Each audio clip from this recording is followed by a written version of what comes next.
कोकणामध्ये पडत असलेल्या मुसळधार पावसाचा फटका इथल्या नागरिकांना चांगलाच बसला आहे।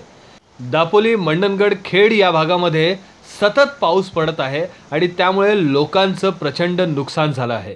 खेडमधली परिस्थिती तर अतिशय वाईट होती। चिपळूण शहरालाही पावसाने अक्षरशः झोडपून काढलं। परशुराम घाटामध्ये दरड कोसळल्यामुळे काही काळ मुंबई गोवा महामार्ग ठप्प झाला होता।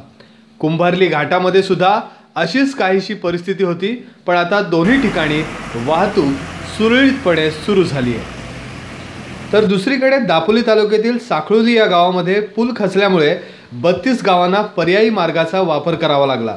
या गावच्या नागरिकांना 13 किलोमीटरचा जादाचा प्रवास करावा लागला आणि त्यामुळे त्यांना अडचणी आल्या।